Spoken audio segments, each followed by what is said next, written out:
Hello everyone! Welcome back to the RationalInvestor.com's TRI Crypto Countdown. TRI's Crypto Top 100 Crypto Review. I don't know if it's got about 4 or 5 different names for this show, but what the hell. Wednesday's 2-hour rant that if you're lucky, you're actually able to stay awake through the whole thing.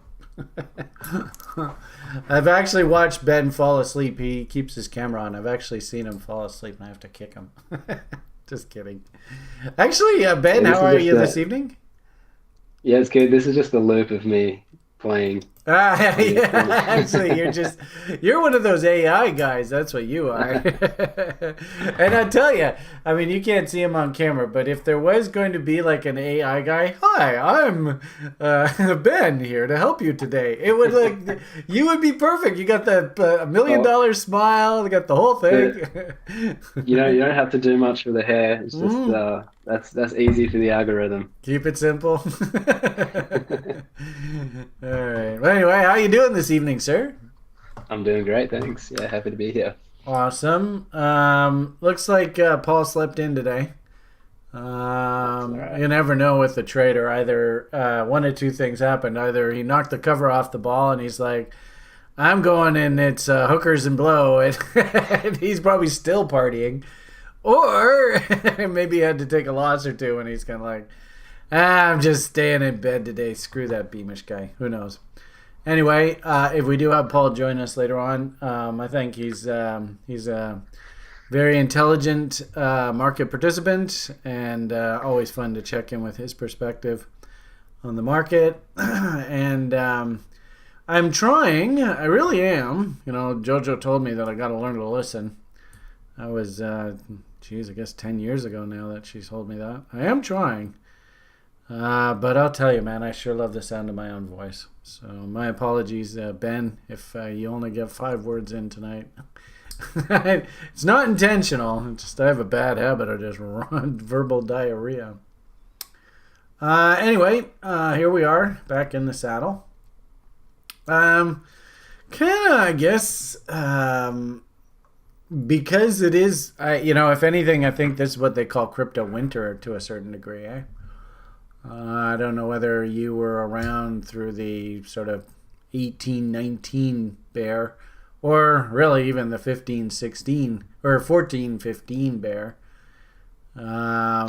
But sure feels similar. Like we've been at this dance before. But anyway, I don't know, Ben, what do you think? Do you see much sort of social enthusiasm for crypto, or people still cooling their jets and licking their wounds, or what do you think? That's sort of the temperament. Yeah, I think it kind of I would agree with you. It feels pretty similar to the sentiment around that 2018 Yeah. kind of vibe, and it's a point in the whole cycle where the kind of news that gets traction the quickest is usually negative. Yeah. Yeah. So positive news kind of doesn't really float to the top of the feeds, but there's a lot of negativity that gets It's picked up really interesting. quick. That's a really interesting observation. Like, if you think of this circle, this cycle, 4-year cycle, as kind of like a vertical circle, almost like a roller coaster.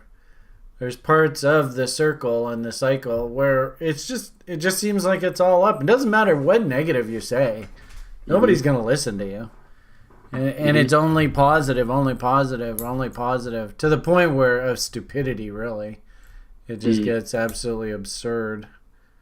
And then conversely, like you say, it's like you go through this down cycle and it doesn't really matter what you say that's positive. It's not going to make any difference. And then any kind of negative news seems to almost get like magnified. That's an astute observation.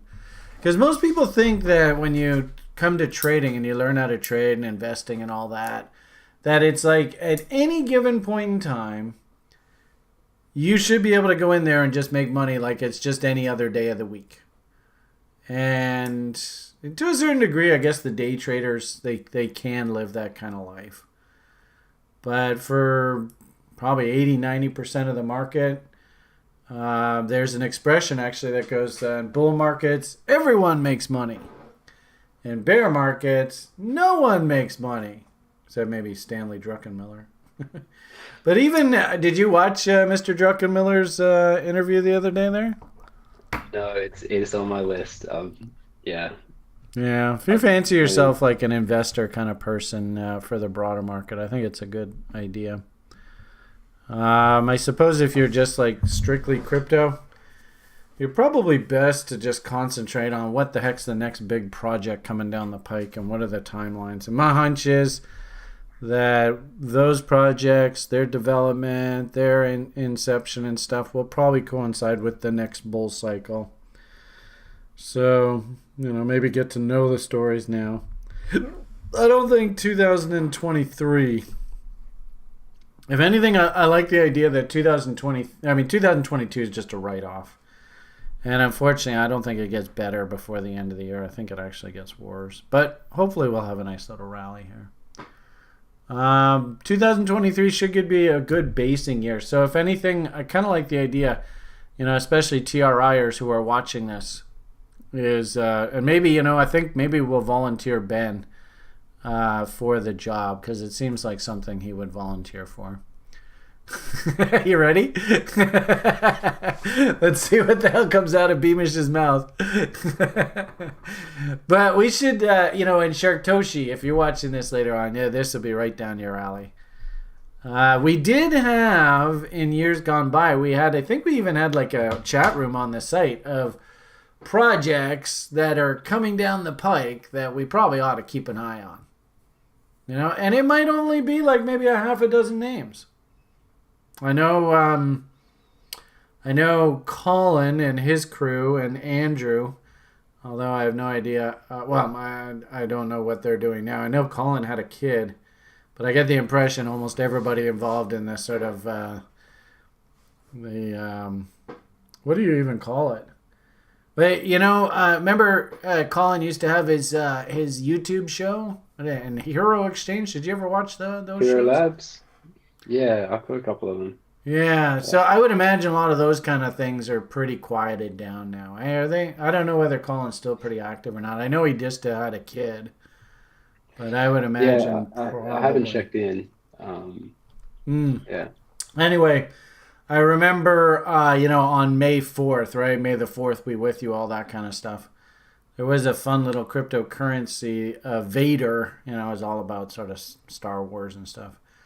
And I had said that I was kind of interested, and it kind of looked like a half decent price chart. It's still working its way lower, so really nothing to get excited about there. But I do remember he said that, hey, that's a project that our people really like.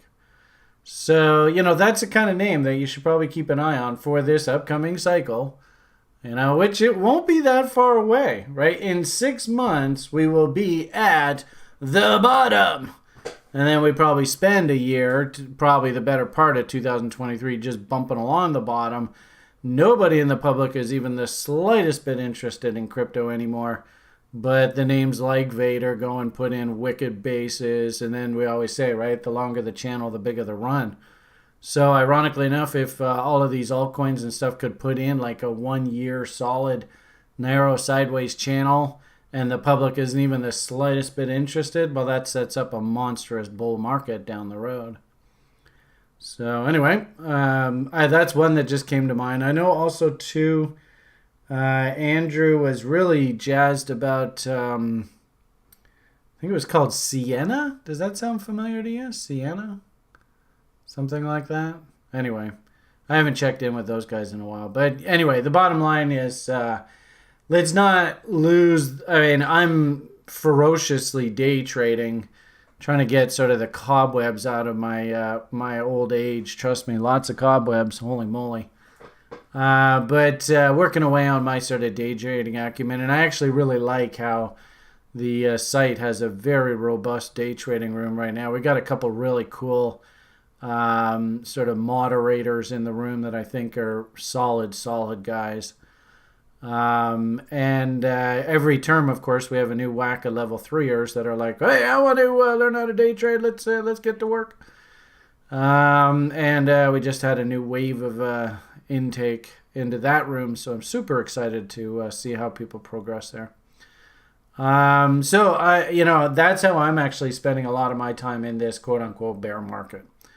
Not really too interested in the shill, not actually even too much interested in little old lady kind of stuff. I haven't really bought much in the market for a while. Like I said, just playing in the futures markets. Anyway, I suppose we ought to check in with our spreadsheet here. This is the updated version, right? Because remember we created a spreadsheet that just had this one page, right? So how did we do on the week? Did we finish last week at 22,600? Is that where we were? Yeah, I believe so. Yeah. So we'll check out what the quote is today. Yeah. So how do you Well, pull this in? Is it an so API or do you just manually just plug manually it type in? it in. Yeah. Oh, So I okay. think 20,300. So we still lost some more ground, eh? Huh, interesting. So that's like another 10% loss. Ay caramba. Oh, and you Mm. guys are getting slaughtered here. Glad you actually didn't. We got Paul to come down from his twos. So that's good. Yeah, that weekend was rough too. It was down even further. Yeah. And if you're relatively new to crypto and you're kind of learning about this space, understand usually holiday weekends are just horrible on crypto. They're just a nightmare. So, and also too, God, I can't believe how many Hallmark holidays. Now, what the hell is the? I don't even understand what this Juneteenth is. Is it basically a be happy to be gay day?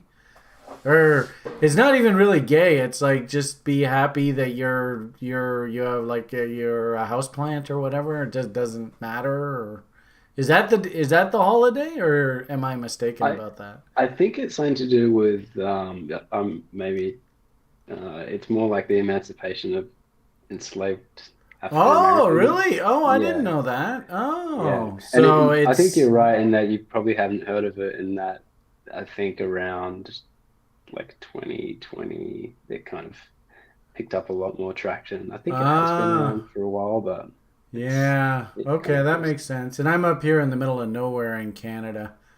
So, and I don't even really watch TV or any of that kind of stuff. So yeah, I mean, the one good thing about having a son who's nonverbal is we don't actually really spend a lot of time interacting with the world. And that's half the reason I tell people that's why I talk so much on the site and stuff is because when I'm with Liam, it's like, I'll even ask him, I'll say, Liam, would you like daddy talk? And he goes, no talk. All done talk. It's like, all done. All done talk. It's like, all right, But another couple hours of silence, but what the hell. All right, so we all got it wrong again. They're ripping Bitcoin a new you know what here. And I was the closest with being neutral, but geez, another 10% loss. Ouch. And actually, didn't we get down? I think we even traded down to like 17,000 or something like that. yeah, it was into the 17. Yeah. Yeah, Where's yeah, here it is. This is the yeah, stamp chart that I have. 17 and a half, I think. What's freaky about this, you would think that Brian would eat his own cooking, eh? Because I distinctly remember talking to you guys about these bearish setups. And actually, this setup was so well telegraphed. I mean, I'm a big fan of M's and W's, and look at all these M's. And even M's on the other sides of trend lines going through. This is a trading sort of, I don't know what you call it. I call it the bot only because when I used to do public presentations, I would say, when I turn myself into a robot, I trade like a machine. And this is a very mechanical approach to the market. This is what they call a continuation pattern. Some technicians also call this a measured move. But basically, that distance, you just clone that, and after whatever the consolidation is, just project that lower. And sure enough, looks like we just hit that target squarely on the nose.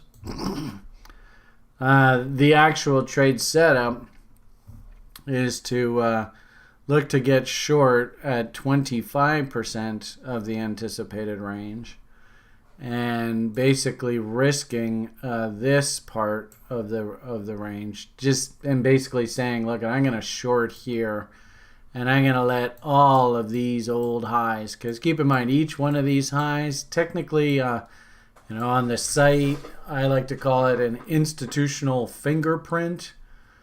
Remember, public buys up markets, institutions buy down markets. So by definition, if public buys up markets, who are they buying from? They're usually buying from institutions. So that means that institutions are actually the ones selling these rallies. The public's buying them. And of course, you can see that basically that's the selling by the institutional players put the top in the market, and the market breaks. So if I can find a situation where I have this continuation pattern, and then I have several lower highs to risk against, well, that means that all these institutional guys, they're going to want to defend their shorts. They don't really want to see the price go up. They want to see the price go down, and of course they'll be buying back these shorts down at the bottom here, all right, because institutions buy down markets. What will the public be doing down here? And the interesting thing is you hear the talking heads, you hear the 1%. They are trying really, really hard to get the public to balk on crypto and to sell and panic dump and just get out.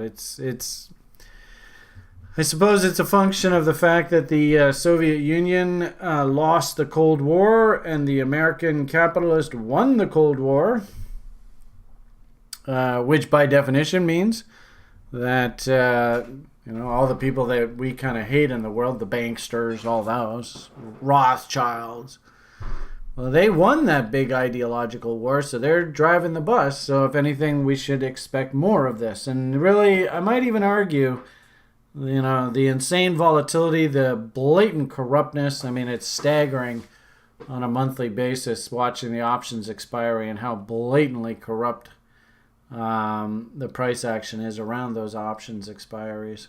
And keep in mind, options expire and are exercised off exchange, so exchanges never hear about any of those transactions. If anything, it makes perfect sense. The amount of pessimism, negativity coming into this very predictable bearish price objective. The fact that this is stunning when you see this happen, right? 17,726 and the low there 17,592. So this is a perfect example where you have we used to, on the Cunningham T4, we used to call them AOCO orders. Automatically order cancels order. But actually, it's even interesting. I was even playing in the Bitcoin space here and crude oil and stuff. Just even with trading views, little paper trading functions here. Just having fun before sort of wasting time. Oh, look at that, Ben. The bastards. Oh, I knew that was the top. Son of a bitch. Anyway, you can even sort of do this now, right? Where, let's just say, hypothetically, we'll just go and buy this. Doesn't really matter, right? We'll just buy it. Buy it. Boom. All right. We're in. And even now, and it's cool that they have this function because I would practice this. It's always a good idea when you have leverage trades on that you always have a take profit and a stop loss order always working. Or conversely, actually, look at that. I bought it. What a brilliant trade. I'm going to make $1 million on this trade now. But anyway, what I just wanted to say, and even this actually might be a good example. We'll come back to it and look at it later on. But let's place a sell order. We'll let this thing go here on a test of the highs. Who knows what'll happen? 104.86. System likes 104.93, so why don't we go with that? It doesn't really matter. And we'll put our stop at scratch. So if this thing comes back to where we enter, we'll just walk away. Well, I think I'll probably be flushed here before I even get the order in. Oh yeah, look at that! I should be out now. So I'm not quite sure what'll happen there. But anyway, a really good illustration of just make darn sure to have those open orders working. But it doesn't look like, I don't think that went through. So yeah, let's just close this. It doesn't really matter. All right, closed. All right, so anyway, the point I was just making was that it's a good idea if you're trading, quote unquote, that you always have like stops. And this is a good example where I would have basically an order sitting there to buy the position back, just working at that level, and you would have looked like a fucking trading god had you gotten that fill. Oh well, it is what it is. So hopefully this is some sort of bottom. You can see off of this chart, I have mapped out a couple fractally type bottom price action patterns. This though here, 712. So this is looks like that's a lower low, 43.99. Okay, now I'm blind. 807.12, and then that's 743. Okay, so this is gone. Keep an eye open for this. I don't really like the look of this. Actually, a gentleman on our site, David O, he's just become an absolute head and shoulders guru. I don't think he would not like this head and shoulders at all, because this shoulder here is lower than that shoulder. So we should probably even just take that off. But anyway, what can we discern out of the Bitcoin price? We did hit this significant bearish objective. The problem here is that there's one more bigger daily objective that's floating up. Excuse me, out there. There it is there. Really big, ugly one. And that is this one. So you can see again, this is now off a daily chart, and its target is 12,184. Yuck. And what's so funny is, I don't know whether you remember this, Ben. Do you remember when the market was way up here and we were going, oh yeah, you'll probably get Wyckoff checks and they'll come and test the old breakout. And I literally had people go, that will never happen. Ever. And here we are. It seemed like wishful thinking, like in the moment when you're up there, you're like, there's no way it'll ever come back down. Like, we should be so lucky, but here we are. And they always say, careful what you wish for. You might just get it good and hard. So, but anyway, this should be a really good lesson for all you aspiring traders and cryptonauts and stuff. And we were even, actually I didn't want to do that. We were even talking earlier about how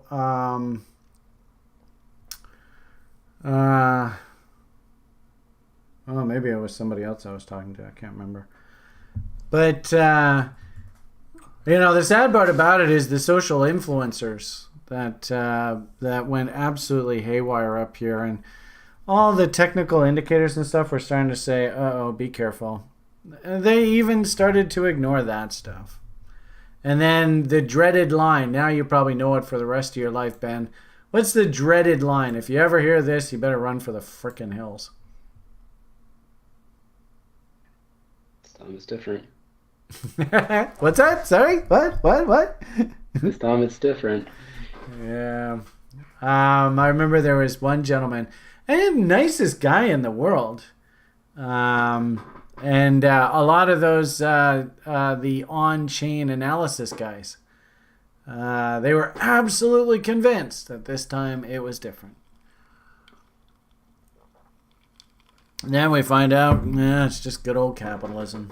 Capitalism 101. Anyway, so also too, this has been a real treat for me. How did, we'll look back over the years, hopefully, and it'll be like, how did you spend your COVID time?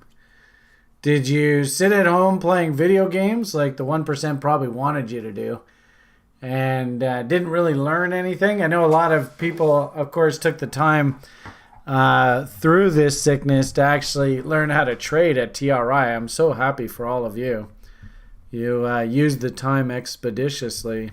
And I can see it in the way people act and talk and stuff. And they often say that now they can't even talk to family members about investing because they just don't get it, which is fine. But I got really lucky this cycle. For some reason, the good Lord decided that this was my time to learn about chaos theory and the Feigenbaum constants, all that kind of fun stuff. And actually, there was a really good example in the crude oil market today. I don't know whether I have it on here, though, or not. Look at that. God damn. I was short crude earlier, and I took the trade off. I'm frustrated. Anyway, I was having fun. Okay, here is the Feigenbaum conversation from earlier on today. And it was interesting because anybody who watched the daily brief today, this is exactly what we said ought to happen. Was the market, if it resolved bullishly off of this 2.618, and that was drawn off of this consolidation bottom low and breakout, then odds are it wanted to go up into 4669. And this was really interesting because as we were doing the daily brief, you notice that these highs were slightly lower than this 4669. So it was almost like, wow, that doesn't make any sense. What's going on here? I thought, this would have been like, there. You can see it's lower than 4669. But it turns out they had one more FU. This 4669, it had to get traded to. And it's interesting how that actually became probably a structural fail level too. Right, if we do like a horizontal line right off of that number. So you can see going forward, maybe the top itself wasn't the 4669, but you can clearly see, especially that counter trend rally against that channel fail and then the failure there, boosh. So anyway, the point here was if we did fail at the 4669, where are we likely to go? Well, we're likely to go back to the 2.618. And it's interesting how basically the market did that, down, down, and then this was the end of the day right here. Lots of finagling. So if it lost this 2.618, where's it likely to go from there? And the answer is probably right back down to its original breakout. And I think actually that's sort of what's going on. So this is interesting. You can really see, especially off of this consolidation, you can see wicked battle at this 2.618. Market really does not know what it really wants to do here. So anyway, so this was my treat that the universe said, all right, Brian, you've helped enough people. We're going to give you a nice little treat. You're finally going to be able to understand chaos theory. Man, it took me forever to wrap my head around this. So that's what I've been doing this cycle.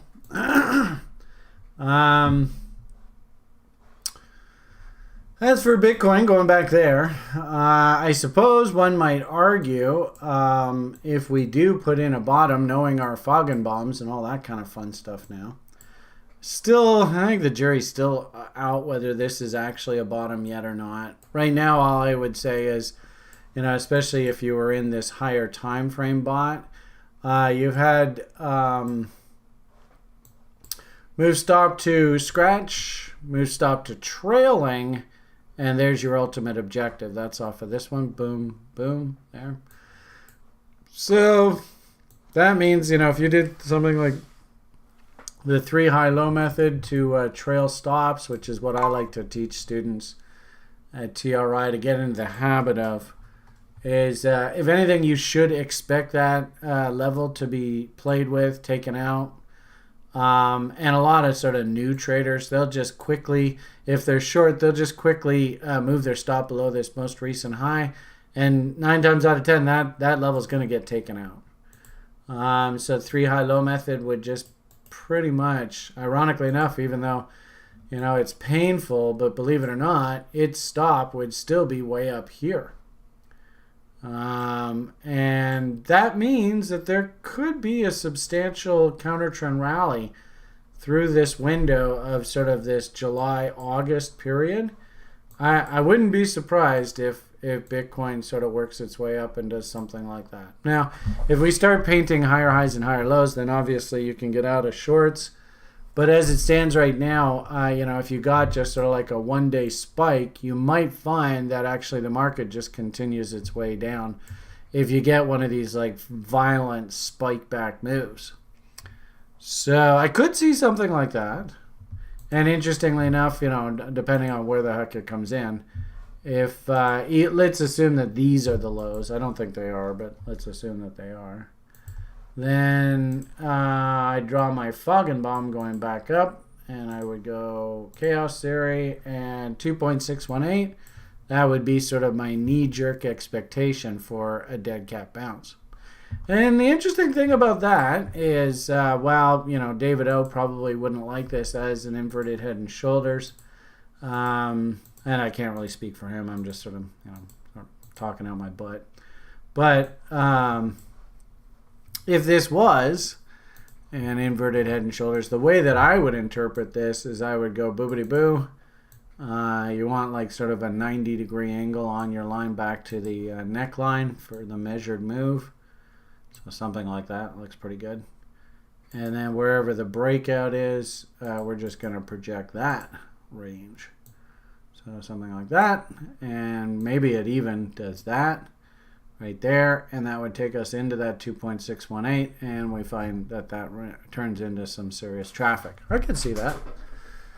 Also, too, Colin and the dump chasers.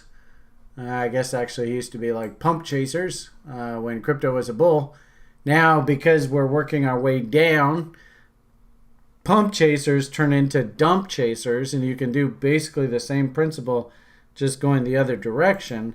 So here's Colin's pump chaser tool, but we're going to track 38.2 to 50% levels going down. So notice how that inverted head and shoulders, if it breaks out, all it is just basically a tag of the 50% level.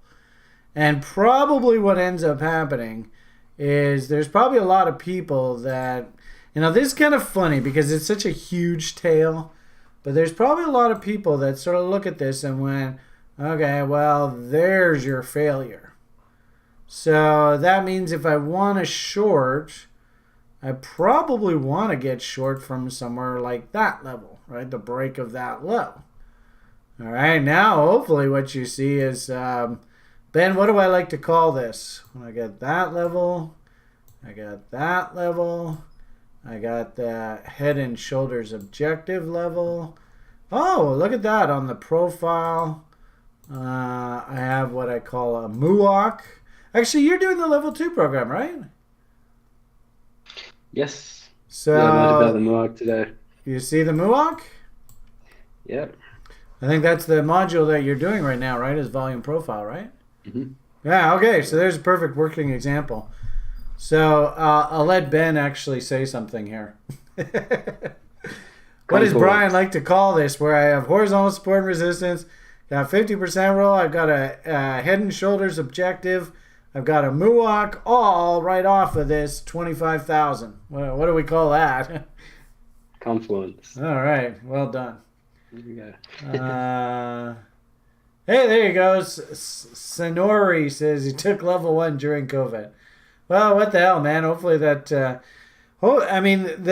real purpose of level 1, I think, is just to teach you how to run a small business of trading. Right. Would you agree, Ben? Would you say that level 1 sort of taught you, like, what are the sort of ground rules of this game?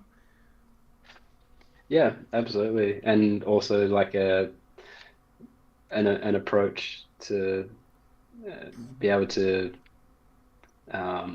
monitor and adjust your behavior and your, understanding your personality type and the type of trading that might lend to that, and how to track everything and create a baseline to be able to get consistent at what you do. Yeah. And therefore profitable. Yeah. Good. And it really, all of that ties into, like, what's fascinating I've found, and, I think every sort of educator in this space goes through exactly the same thing. Is you sort of start out in this game absolutely in love with the squiggly lines. The squiggly lines are it. They're everything.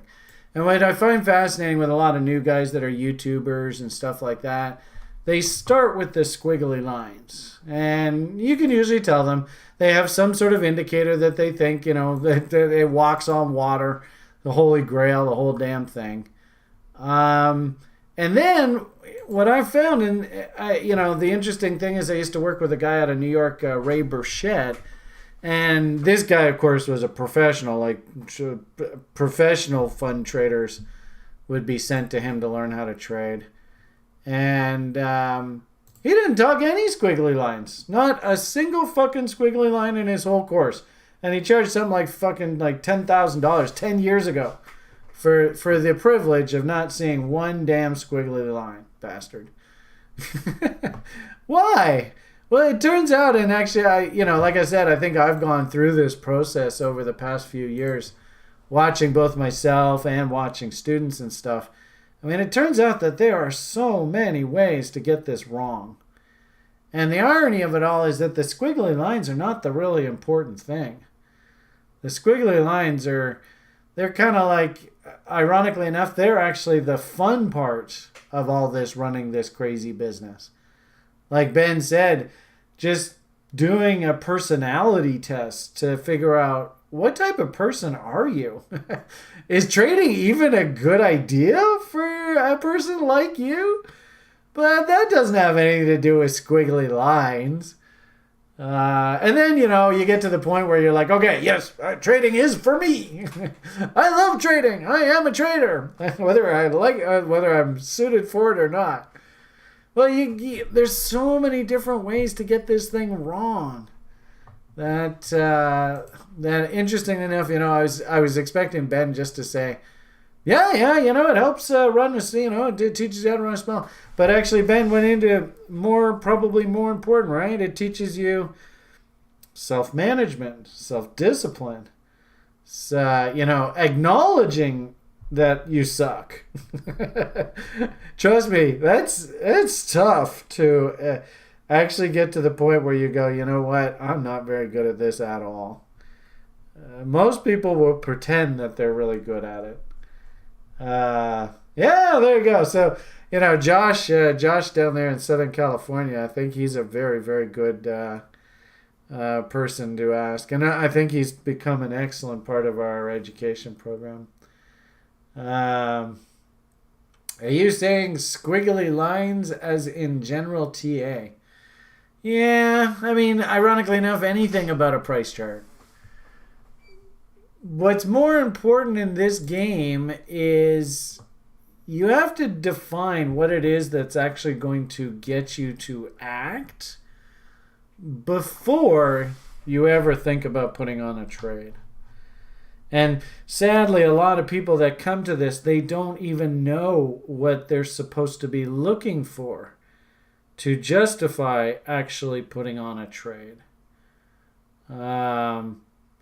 So if you don't even know what you're supposed to be looking for, how on earth are you supposed to be able to get to that point where you already know what it is, all the criteria that you need to see to actually justify you acting?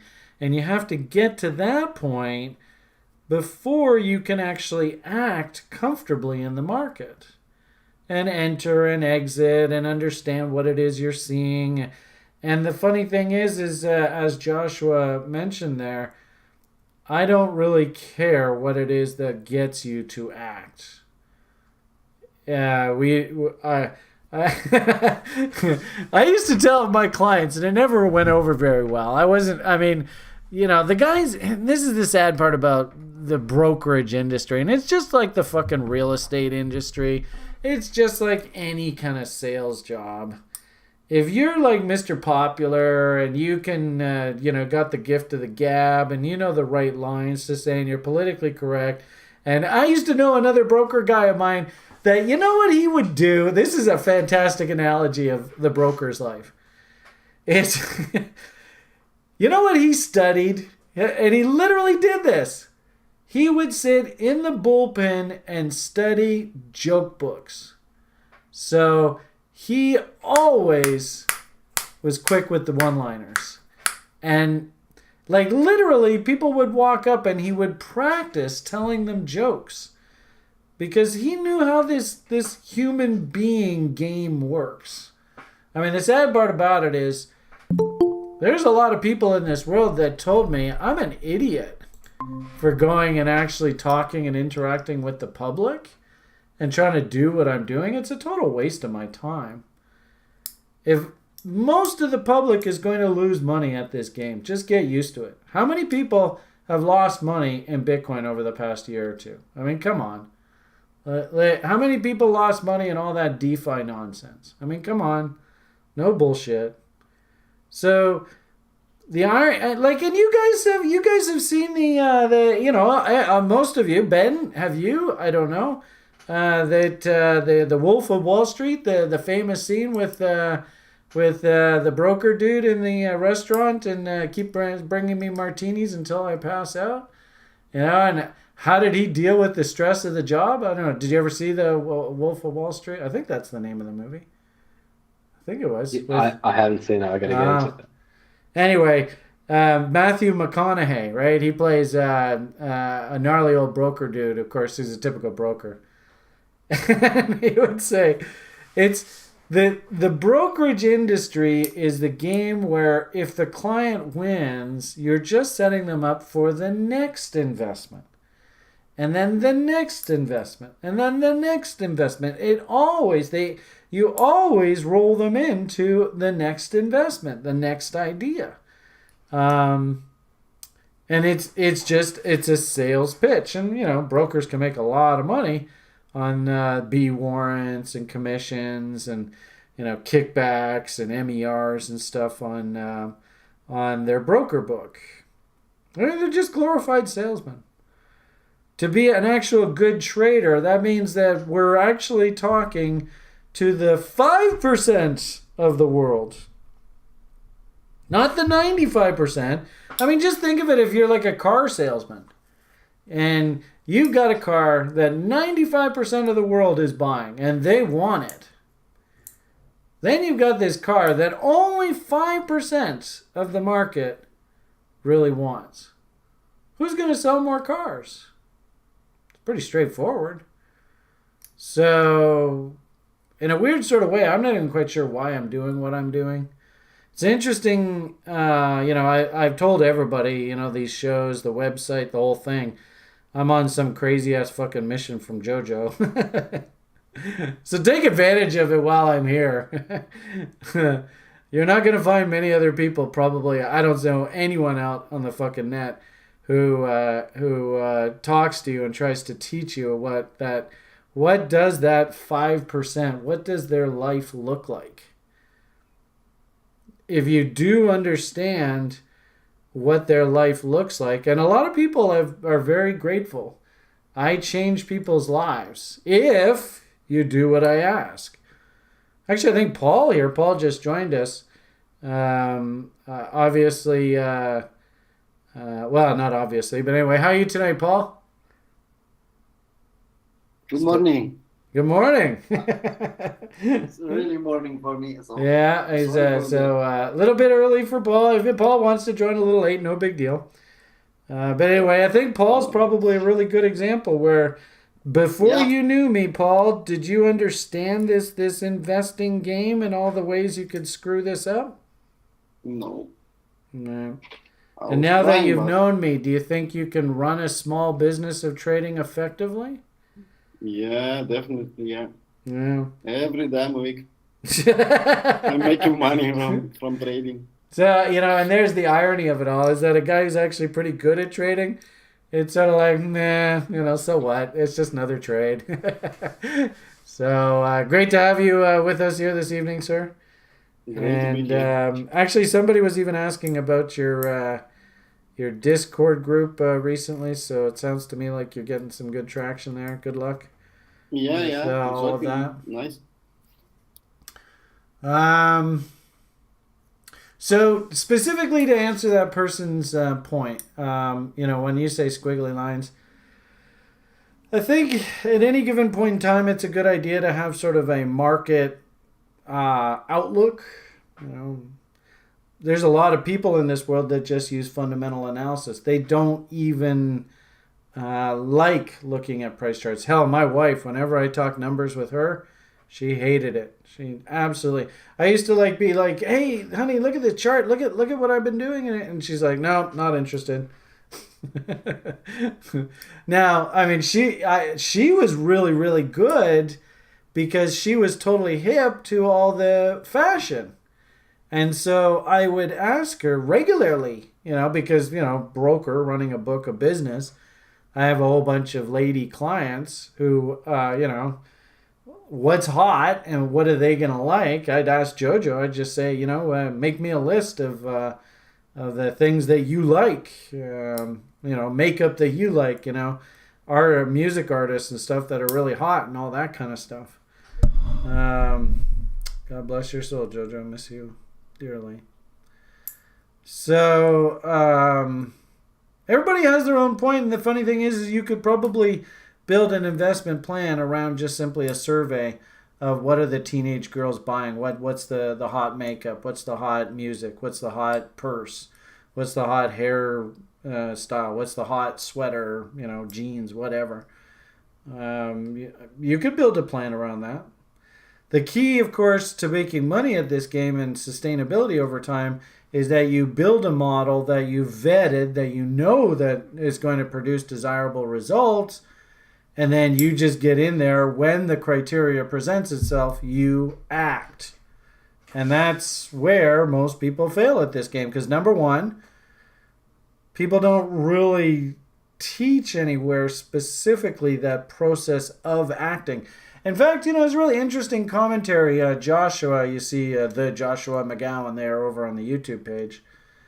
He does a nice presentation for our level 2 program. Actually, Ben, you'll be learning about this shortly, about building algorithms. And a lot of kids come to sites like TradingView and MT platform, like the MT5, I think it is. You can do a whole bunch of programming and coding. But to get the squiggly lines to tell you, oh, this is firing a buy signal, or that's firing a sell signal, that in itself is only half of the job. It's maybe not even half the job. Sharky will probably tell you. Might even be only like 20-25% of the job. The other part of the job running algos is getting your account to talk to the exchanges, getting orders entered correctly and not being duplicated. It's, what happens if your order level gets skipped? What are you going to do? How do you enter in stop loss and profit taking levels? I mean, the irony of it all, again, the squiggly lines themselves are actually a pretty minor factor in all of this. So, anyway, Sharky, if you feel like validating what I'm saying there, feel free. I like to sit in on the education programs just as a student and just listen to the presentations. And I got to tell you, yesterday's, or I guess it was Tuesday's presentation. Yeah, I guess that was yesterday, wasn't it? By one of our site OGs, who's a harmonics whiz, Steven. Oh my God, that presentation was just magical. It was just such a privilege just to sit and listen to him. So anyway, point being that I really like to have our community as active participants in the education program, and various different people on the site have various different specialties. And Sharky likes to code a bit. I think he's got his algorithm down. And actually, I think he did a pretty nice little day trade today. So congratulations, Sharky. Don't know whether the computer was able to do the whole trade for you or not. That's an adventure for him. So anyway, the point of the matter here is to get to your specific point. There's so many ways to screw this thing called trading up. And there's so many ways that your human emotions can undermine you that you have to be playing from a position of strength And you have to know ahead of time that your criteria for acting has come in and you have to act. And if you can't say that you are there, then you are not there. And don't kid yourself, because you're going to get into a stressful situation and you might just blow up your account, and you call yourself a trader but you don't respect the stops, and all of a sudden the market moves a ridiculous amount of money, and that's the end of your business. Awfully nice knowing you. It's not worth taking that risk. Just learn how to run your business, do it right, do it correctly, go slowly, paper trade, build up all of the tools, get to the point where you're not making any of these mistakes, and then I think you're ready to actually start talking to the public about investing. But I don't see many people that will actually openly admit to having to do this kind of work. So that's kind of what makes TRI special, I think. Anyway. Okay, that's not what I wanted. What do I want to do? I want to go over here. So, Paul, what happened? Both of you two guaranteed me a bull market. What the fuck? Yeah, my crystal ball was broken, so. Yeah, all right. So I was Ben was reminding me that we got to fix those crystal balls. Yep. All right. So what do you think we should do here tonight? Should we jump into altcoin? Should we take requests? What do you think's a good use of our time? Paul, do you want to show us what you've been doing through the week? Do you feel like it? It's up to you. Yeah, I was thinking about some altcoins. All right. Yeah, You some want altcoins, to? Do we they want to look screen? nice. They Can we look share nice the and screen they with you jump. over there, and you'll walk us through what you're looking at? Yeah, in a couple of minutes. I have to put something on.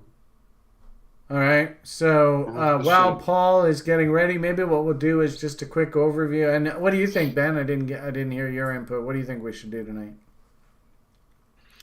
Yeah, it could be good to look at some altcoins. Yeah, I don't have any specifically, but I know you've been talking about possibly a bottom coming in July. Yeah, the end of the month Maybe might have to wait till September, but yeah, what those scenarios could look like. I will Yeah. say though, your comment earlier about how in the down cycle it just feels like all the news and every bit of news seems to be just negative, and it's almost like piling on. I do feel as though that probably is going to make whatever altcoin rally there is probably a bit muted. One thing I will say is Bitcoin, you don't often see RSI get this oversold. It doesn't necessarily mean it's the start of a new bull market, but here, for example, that led to that couple month sort of reprieve. This oversold condition led to sort of basically sideways through here. This oversold condition, of course, was the base that started our big bull. But I think half of the reason why this started the big bull was, of course, because we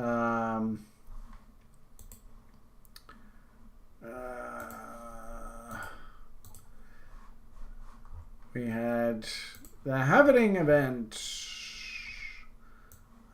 This is not my halvening chart. There, I think this is it. So if we had one of these in front of us, I'd be like, all right, yeah, maybe we got something to work with. But unfortunately, next halvening event is still a while away. It's way over here. So if anything, I do like the idea, kind of like timelines. Geez, we just got to get through this shit. And I'll tell you, mark your calendars, right? You can almost literally mark it. From the blow off top, whatever the hell the blow off top looks like, it's about 1 year correction. Well, I came into this space in this particular cycle, but almost identical. It's kind of funny. It's about 1 year from peak to trough. So, unfortunately, we're in like this part of the cycle right now. Yuck. So, Oh, excuse me. In that kind of backdrop, it's going to be awfully tough for altcoins to do a hell of a lot. I guess one market that, and there's sort of my Bitcoin sort of prognostication. It's funny, I'd often do these squiggly line theories for the win. Then I'll just leave them on and we'll see. My hunch is this is what this is going to look like. The only thing I would say is just to sort of set up Paul here. I used to do like daily sort of summary videos, and part of it would be to just do a quick overview of the shitcoin index. And interesting how we drew out this A, B, C, D, and then looking for some sort of dead cat bounce along this megaphone bottom. And I like the idea of that counter trend rally into that sort of late August, early September window. I think that's realistic. So also too, if we look at the indicators, we can see that MACD is forming a bull div through this move here. And actually this might create a double divergence. I always love those double Ds. So if there's the first divergence, and then the second divergence is going to be here. So we'll see whether this second divergence confirms. That would be a move up through the top here, which would mean to get this divergence to confirm, there's going to be some sort of rally here that punches us up higher, right? You can kind of see they're trying to get something going here. Interesting too, you can see we've had this conversation. When the Bollinger Bands start to contract like this and they start to go sideways, that's a sign that there's some sort of trade building, like there's pressure building in the market. So you can see how it happened here. So something's brewing there. And Willie was quite stupid all through here. I don't think we got re-stupidified. And if anything, that's good. You kind of want to be like, stupid, stupid, stupid, stupid. Okay, not so stupid. Do we want to go stupid again? No, we're feeling uppy. Let's go. And actually interesting, if you look at the indicator itself, you can see lots and lots of W's. W, W, W. So it's got a bit of head of steam behind it. And then I'd also say, and I think this is a great tool that will probably sort of become industry standard going forward. It really helps us see the market. I think it's just a question of us just letting the world know. Although I don't really want to let too much of the world know, because then the world just goes and copies your work. And you get crazy guys creating altcoins in your name. We'll probably have somebody create an altcoin. The crypto top 30 bread shitcoin. But anyway, point here, kind of like that Williams percentage R. You can see lots of uppy action here out of crypto. And I do like this as a leading indicator for risk. And you can kind of see it. So you can see like the broader risk markets, they're just starting to turn now. They're just starting to turn. But crypto, it was doing that about a week or so ago. So you can kind of see it. And I've always believed this. I think crypto is an excellent leading indicator. Keep in mind it's highly correlated with the NASDAQ. We used to always say, and I'd be curious, let's see if Ben knows this trivia. What stock market proxy did we used to always call the ultimate leading indicator in the stock market? I really put him on the spot. Man, Paul, if you know the answer, feel free to answer. It's not copper, is it? Copper is the professor of something. Okay, well, I'm out. Oh, you're going to give up after one guess? All right. Copper is the professor of economics. So whatever copper's doing, that'll tell you what the economy is doing. Okay. But there is one particular part of the stock market, and it's fascinating nowadays because you can't find them. But, and actually the Americans are talking about, and it just makes perfect sense because I think Intel is a buy. Just gave you the answer. So the fact that I just gave you the answer, do you know who I'm talking about now? Semiconductors. Yay! So, what was really interesting was when Bitcoin took off there a couple years ago, what was the first stock that actually took off with Bitcoin? And this was back, I guess I'll give it. Do you guys remember what stock it was? What stock, considering we were just talking about semiconductors, what stock took off like a rocket when Bitcoin took off? And think about it. Bitcoin uses a lot of their products. Taiwan Semiconductor? No. No? Or NVIDIA? NVIDIA, yeah, NVDA, right? So, as an example of a semiconductor, what's that telling us? Is that telling us that NVIDIA is a bull, or maybe NVIDIA is kind of cooling its jets? Still looks like it's cooling its jets, eh? I can see the Aave chart. The Aave? Oh, Yeah. in the Hangout. Oh, yeah, because Paul hijacked the presentation, I guess. Okay, I see. Over on YouTube there, I just clicked on mine. Gotcha. My You bad. can see there's the NVIDIA chart. Yeah. So the And fact that didn't we they- broke to new lows here recently, I'm a little suspect of this. And I do think, to a certain degree, this is also telling us a lot about Bitcoin. But, if we overlay Bitcoin on this.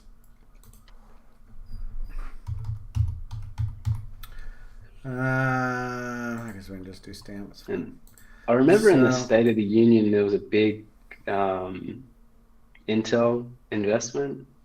Yeah, well, Intel wants to build a semiconductor plant in Ohio. Gotcha. And so that was the big sort of, like if you listen to the politicians today, right? What's his face had another one of his presentations in front of Congress. All right, so interesting. There, Bitcoin is in teal, and Nvidia is the bar chart. Pretty highly correlated, eh? So you can see as Bitcoin was zooming up, Nvidia demand for chips, then Bitcoin craps out, demand for chips fall. Big wide base, there's the bottom in Nvidia, and big wide base in the corn. And they both sort of broke out in unison, and of course there's our COVID wonderfulness. And if anything, I hate to say it, guys and girls, this is such a good analogy that the central planners, to all intents and purposes, the central planners have really set us up for failure here, which is pretty disappointing, but it actually shouldn't surprise. And it doesn't really matter whether it's Bitcoin or whether it's something like Nvidia. Does it not make sense? Because keep in mind, here was when, this is the market, during, good old orange toupee. And interest rates were normal here, right? 2 to 3%. And do you remember Ben, Mr. Orange Toupee? He was bitching and complaining that interest rates were too high, that interest rates had to come down.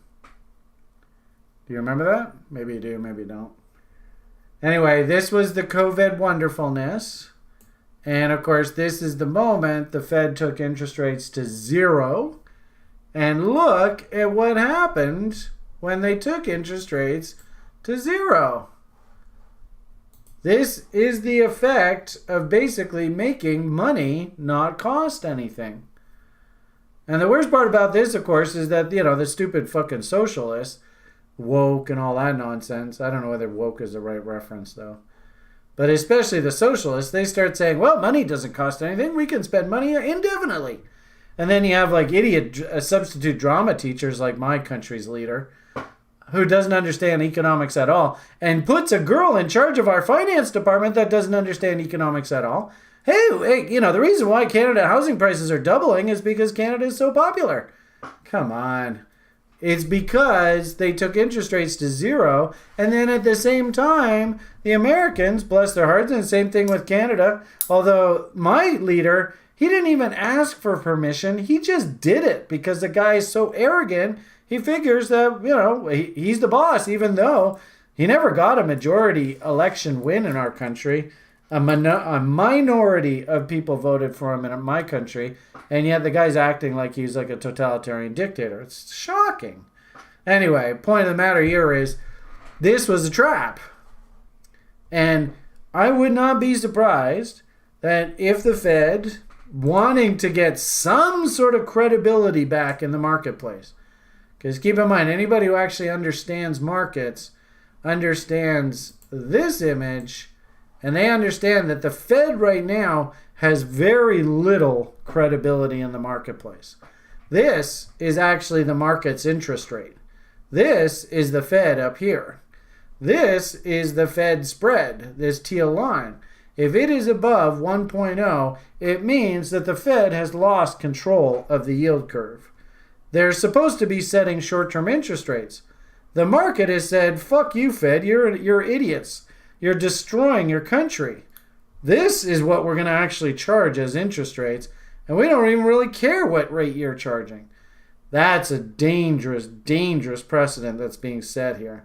This ratio should not be above 1.0.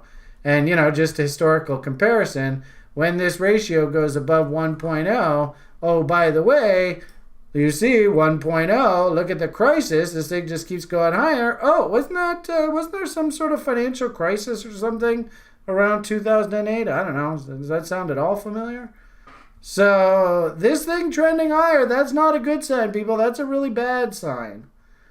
Anyway, so the irony of it all is, I think, and I listened to him today, it's so funny because he's shaking like a leaf. I mean, fuck. The guy has aged like 20 years over the past 2 or 3 years. It's shocking. But I get the distinct impression that the banksters wanting to get some credibility back, they're going to basically unwind this whole bull run here. Which is shocking, right? And it's the last thing that the socialists ever expected. And the irony of it all is a country like my country where, Klaus wants to sort of reinvent the whole country. I think they're going to get a really rude shock.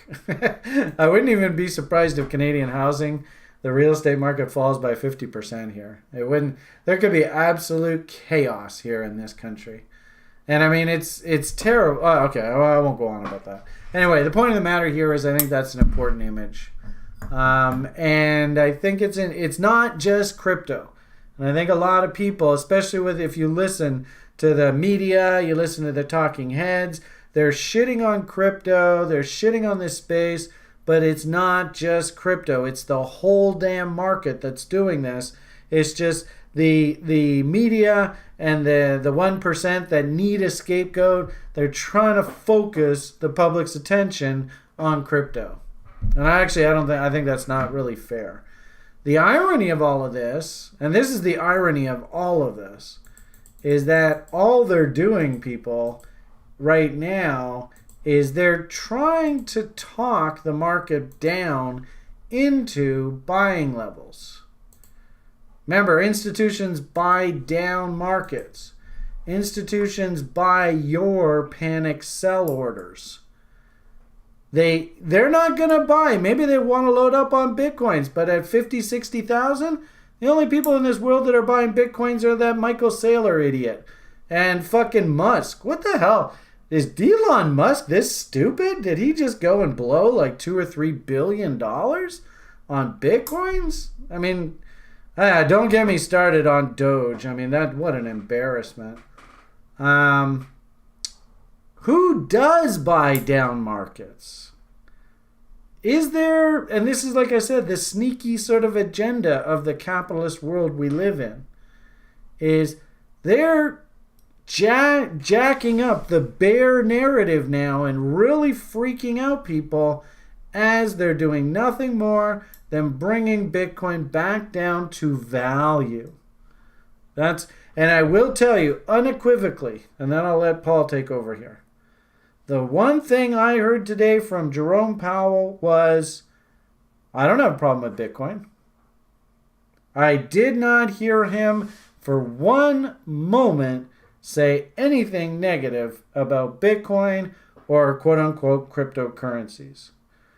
I did hear him talk extensively about stablecoins. Mr. Do Kwon's perfect example. Crypto has no business in this stablecoin business.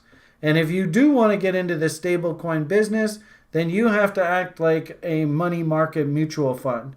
And you have to go through all the same rigorous controls and mechanisms so that your money market mutual fund doesn't do what Do Kwon did. Don't do what Do Kwon did. How does that go?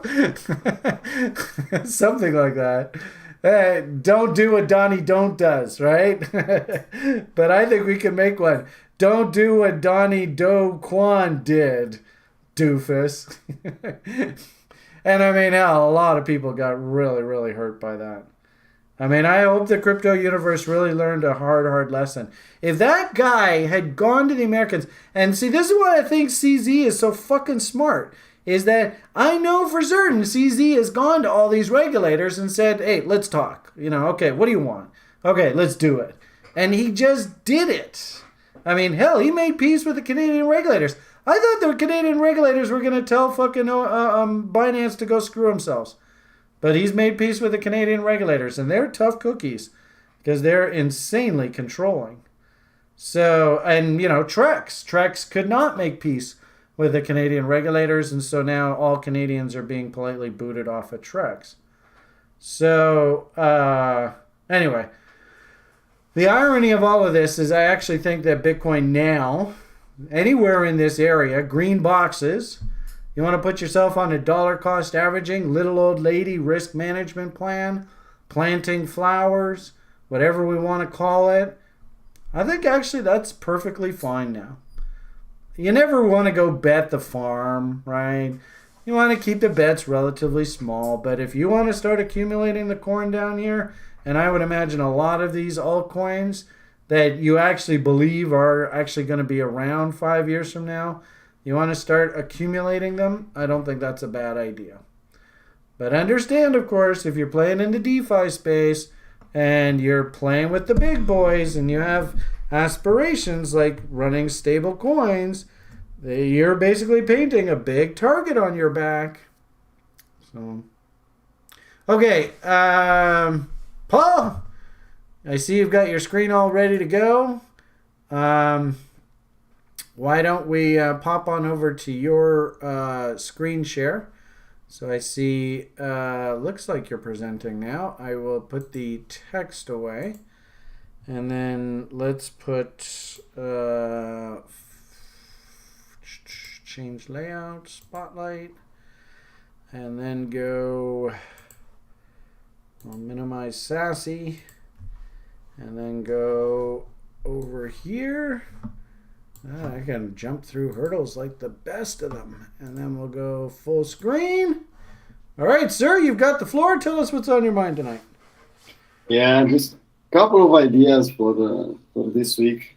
I told everyone a couple of months ago we have some location on altcoins for little old lady, for some position trading, but just wait for some structure in the price action. Well, now we have some W's at least in the daily charts. Like it's pretty. Solana looks nice. We have a nice W, nice divergence in this one. You see, it's a nice divergence. We have a nice W. Was retested. Yeah, maybe some sharpshooters will try to put a reload zone in this area and try to get a smaller window of risk, but looks nice. E-gold, the same thing. Yeah, everybody's so excited about this name, EGLD. Wow. Yeah, it's a Romanian project. Romania. Yeah, I was in doubt without them. They had some hack a couple of weeks ago, but they managed it really, really well. I keep my eye on them. It seems like they are professional. They know how to manage crises and problems. The chart looks nice for a double, for a nice swing trade eventually. So a nice W, the same thing. Nice W, nice divergence. Even from way back, we have divergence. Willie was stupid all this time, almost. RSI is nice, and now we have a nice W on OBV. Until now, the OBV is just points down, but now we have a nice W. So I like this project to at least to take a shot to get some free coins this summer if we get the chance. Cool. Yeah, comp is the other altcoin. I don't have a W, but looks nice. It's a nice location. Maybe on this one is the W is forming now, so a nice reload zone from this move will be a nice entry. We have a nice location. We have all the way up to 900. $900 down to 40 Yeah. bucks, eh? Yeah. Wow. So we have a lot of room to make a lot of doubles. So it's a damn nice way to take some free coins, maybe a couple of doubles this summer on this one. Yeah, but we'll have to wait and see. Yeah, like the Litecoin. EGLD, is that W on the other side of a trend line? Gold. I just, the ones that Yeah. are Wing out, have they broken down trend lines? Yeah, it looks like that one has. Yeah, this one, yeah. But just even from that April peak. Yeah, right there. This is, yeah. Yeah. Wow, look at that. Interesting. Well, Yeah, you're so close. now he's making a nice W. Yeah, could be a nice LJ. Yeah, so, yeah, I mean, I like your idea. If anything, I'd remember sort of Linda Bradford Rajke that yeah, it might take one or two stabs at this thing to actually grab the bottom here. But, yeah, interesting. And that SOL, did it break the downtrend line? Yeah, so Oh, yeah. that one's so steep. This one, this is, what did Nick used to call this guy? Like the lovable guy? Yeah, see, now this is an interesting Lovable one. nerd. Ah, interesting. So it's right, again, same sort of thing, eh? Yeah, now could be a nice LJ. Yeah, so maybe give me a W over here and I'll get excited. But, Yeah, this was the idea, not to take this one and wait for a nice W a nice retracement to be a small window to take a risk. And what's his name? His name is Sam Bankman or something like that, right? I just know him by Sam, but I don't know him more. Yeah. Do you know the story very well, Ben? No, I don't know the story too well. Only that it's a L1 kind of. I heard that they had to like shut the network down, and then they bring it back a couple online. of times. Gotcha. Yeah. They've had to do it a few times, eh? It's all right. Anyway, so yeah, I mean, we're getting so close to these bottoms, eh? It's just, and actually, you know what's weird is we had like an options club meeting last night as well, and it's the same sort of thing. We have like a whole bunch of names that are really close to bottoming. You know, like a couple stocks that might be worth taking a look at. Probably look exactly the same, like Mara, M-A-R-A. You know, probably when that turns up, you're probably going to see a lot of these cryptocurrencies turn up. Or Riot Blockchain, R-I-O-T. That's another one. So, and also too, I noticed that that coin, it was trying to bottom as well. Yeah, Litecoin has already a nice. Interesting. W. Somebody asked me to look at Litecoin the other day. Yeah. It's trying to put in a bull div. Yeah, has already a bull div on this one. Is that? Yeah. It's just confirming this bar. Yeah. Yeah. All right. The W looks nice. Yeah, and you might find that this is just a cute little bull flag. Like if you go down to like an hourly chart there, I bet there's a nice little bullish bot setup working. Yeah, there it is. Yeah, So you could totally bot one, that two. out. Yeah, Yeah. Oh, I might do that if you're once you're done your presentation. Yeah, that looks interesting. In fact, actually, that looks like that crude chart, eh, Ben? Where there was a top in there, and then they broke it down, and then they just ripped it back up against me. I was so bummed. Anyway, what's that Ave look like? That one. Oh, there's another one. What's that? Woo. this is Is this a news story? Yeah. No, I don't know this story. I just see I saw someone point me on Discord the chart, so I just take a look at that. Yeah, looks good. It's looks nice. Yeah, OBV's moving up. Probably, big volume breakouts. That's probably, Yeah, so like these already kind of break the trend names. line. These kind of names could probably do pretty well. They don't have a lot of history, so they get Yeah, I any don't kind have a of lot of history on this one, but if I go on spot, I have some on different. Is the let's see, KuCoin. Yeah, Oh, we have there you some go. history. Oh Yeah, wow, this thing's come down a long way. yeah, See, I like that W because if you draw a downtrend line off of those peaks, we're nowhere near that. from these two levels. Yeah, well, there's that original top. I mean Yeah, that's like ancient history now. So that's yeah, actually a pretty good looking little coin there you got there. How many are out on this thing? yeah. It's Woo really nice. Network. Yeah, Wonder I should ask Stewart if he likes this thing.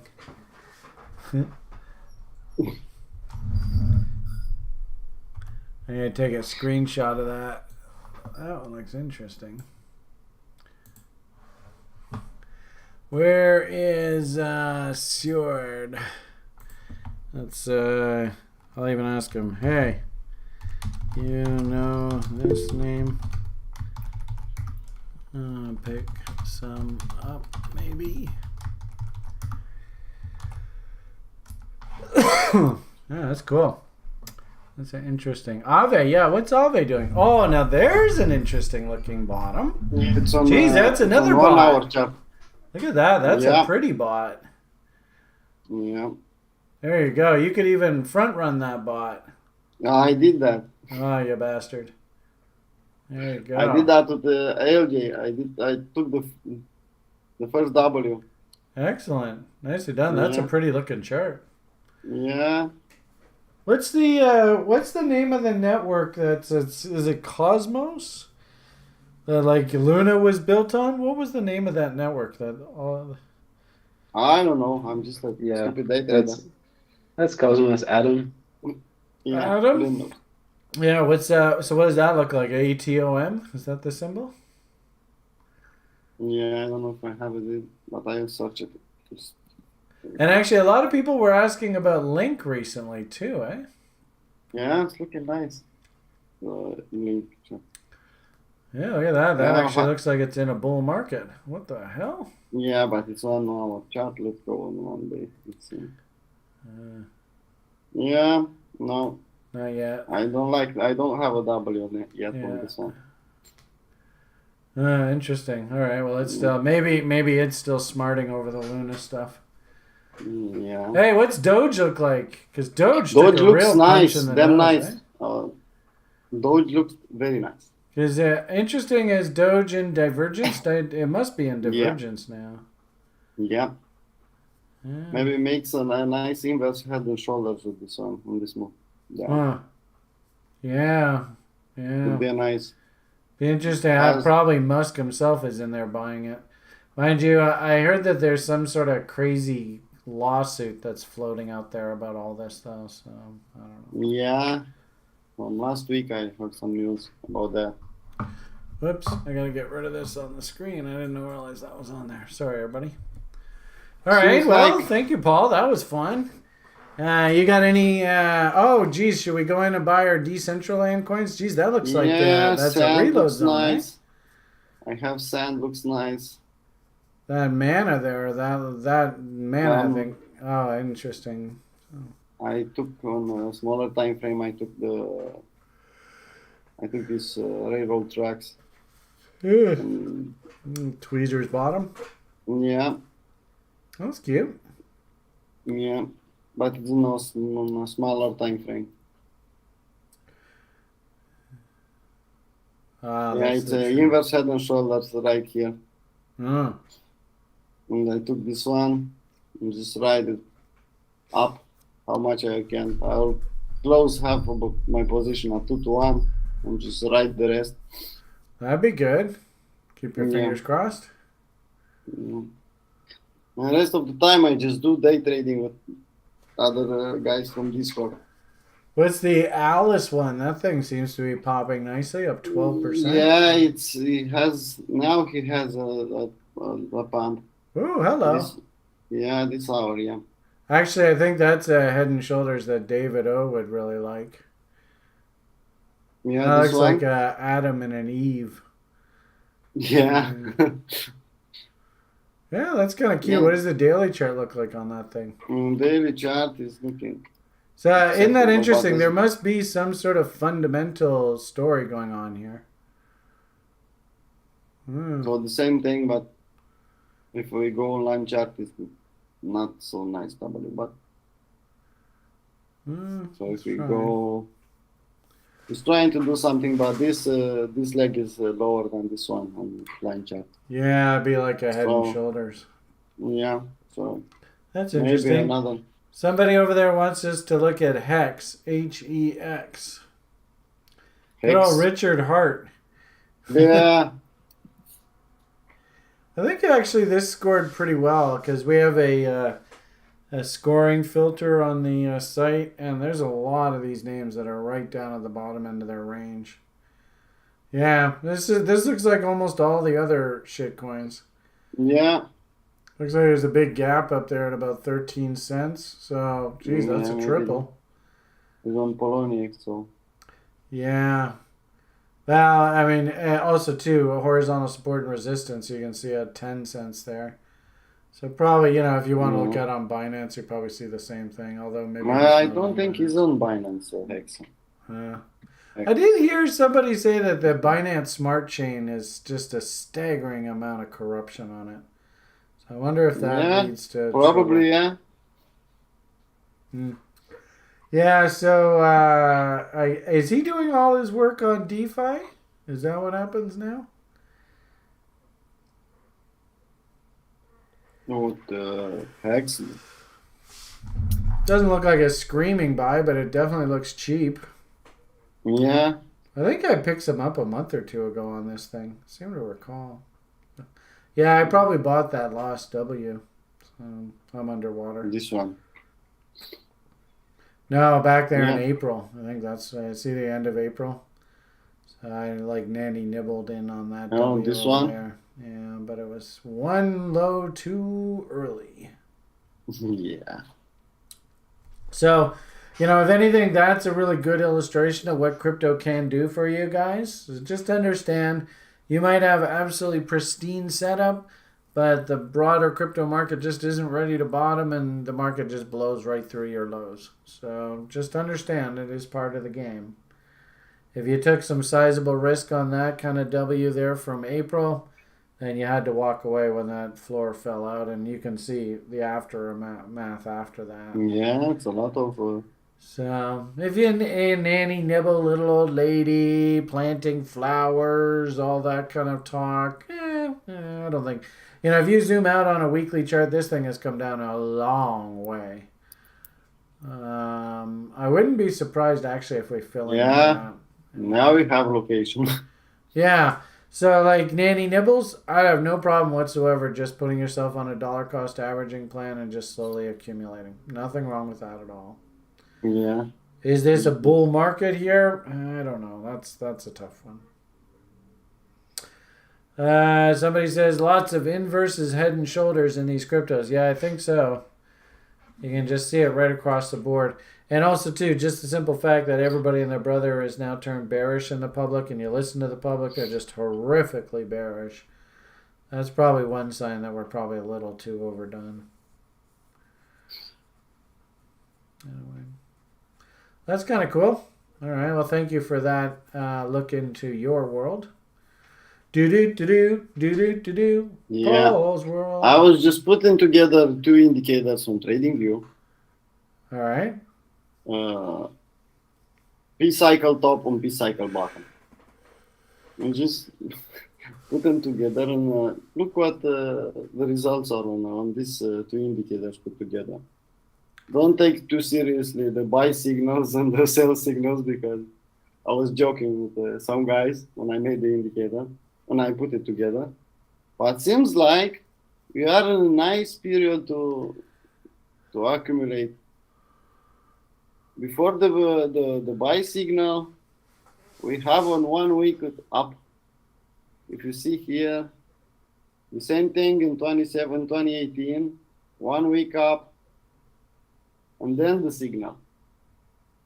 And now this week could be up, and then next week could be the capitulation for at least for the moment. Ah. Could be something nice to keep in mind with the P cycle bottom. So you're saying your indicator might spit up one of those green things. Yeah, this week if we look on this one could be on this. We could be in this week. We could try to do something like that. We see on the other the same thing right over here. But when the signal is fired and you have a buy signal, is the best period to accumulate from this signal until the signal is gone and the EMA is pointing, crossing back up. So from here to 8 months, 9 months. In this one was the same thing from December 2018 until the April 2019, 1 year. And now could be the start of a nice period of accumulation. Altcoins, Bitcoin, and everything else. I don't have a signal for now, but next year could be a nice year of accumulation. Okay. Well, there you It go. has a lot of nice history. I cannot trust the indicator for my investment, but it's a nice, another point of view seems right to me to start to accumulate. If we go to 30,000, let's say we have the YCAP check on these levels. So another move down will be the perfect scenario to start accumulating Bitcoins and even altcoins. But it's just my opinion. You saw last week my opinion, what he did. I was bullish on Bitcoin, and that didn't stop me to make money. I made nice money this week day trading, even if I was wrong with my crystal ball. Yeah, like that's a good part about trading setups, and if they're 2 to 1, you don't even have to be right more than 50% of the time to still make money. Yeah. So, all right, well that's cool. Thank you for that look into your world. Totally appreciate it. What, Ben? What are you kicking around this week? What you had that really cool ribbon study. I noticed somebody put like extra bands on the bottom of on the ribbons. Did you see that? Oh, on the Bitcoin rainbow chart. Yeah, I don't know. Somebody Okay. in the lounge, I thought, posted that after our session last week. I thought that was kind of funny. Just to So, catch the tail yeah. of whatever's coming down the pike. Yeah, anyway. So, any studies or anything in particular that caught your attention this past week that maybe we ought to take a look at? No, not specifically. Oops. Yeah, I mean, there is I don't know if I can go into it now. It might take a little while, but there's a bit of a indicator that I've been kind of working on to kind of reverse engineer double trades at the 38.2. I know that typically, you look at the GAN theory as a market will retrace to 50%, but maybe in smaller caps, like crypto, for instance, it might get to like 38.2 and would double there. And so I just created a simple tool that maybe I could turn on my screen and Sure. Hey, share I'm all a little bit game. about that. Yeah. Okay. All right. Cool. I just took over from Ben, Paul. I'll throw you back on if you want. Here are we? Look at that. There's Ben. It's a remarkable. Geez, it's been snowing for about 2 or 3 weeks in Florida now. It's horrible weather. Look at that $1 million smile. Holy moly, you should be on like a Colgate commercial or something. All right, so are you screen sharing? I don't know whether you're screen sharing or not. Looks like it's just you. Oh, I don't know what's going on. It's going to infinity. Okay, so I've never done this before. So There's the buttons down at the bottom of the screen, right? There's a microphone, a camera, a little CC, a hand, and then there's like I don't know, what is that? Can we see a screen now? Hey, there you go. Look at that. You figured it out. Man, you're a quick learner. There we go. Okay. Okay, cool. So what do we have here? Unlock the full power of trading view. There you go. So they're already showing you. There we go. Still running on the unpaid version. Yeah, if it works. If it ain't broke, don't fix it. All right, so $19,072. What does that mean to us? Yeah, so basically, I started with 2 questions. So the first one was, okay, at any, like the first stop target is 38.2, right? Right. At any point in time, the market could retrace up to 38.2. And then the second thing, the second piece of information is that institutions like to manufacture trades where they get a free position, where they get a double off. And so looking at a lot of charts, it seemed that where the institutional fingerprint would come in was the markup from that bottom was a lot of the times is around about 100% to where it kind of has a little bit of turbulence around that 38.2. So you can almost anticipate where the pivots could come in based on that math. Right. So reverse engineering, what's the minimum that the market needs to come down in order to create a double at 38.2? Right. So I'll show you if I was to draw a fib retracement down to this particular level here, fib retracement. So that 38.2 level off of that 19,000 there is about 100%. Is that just about a double? That makes sense. So the number is this guy here, 72.3589%. I call it the 72.36% rule. That's interesting. Son of a gun. So all I did was I created a fib retracement tool and I pop it up at the top. And basically you just go into the settings, you switch everything off, and then you import,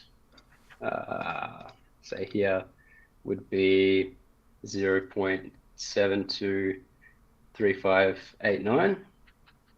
And then you go to coordinates, you set the second price to 0 because it's taking it down to sorry, I'm on a log chart at the moment, so I think I have to take that into account. And yeah, there you go, it's popped it on there. But yeah, That's essentially the thinking behind it. Is that yeah, I'll pull up my one and then look at it. But 72.36 rule. That's fascinating. 72.36. And that's sort of like if it trades. So And this is I like call an it absolute number, right? Off of the all-time high back down to zero.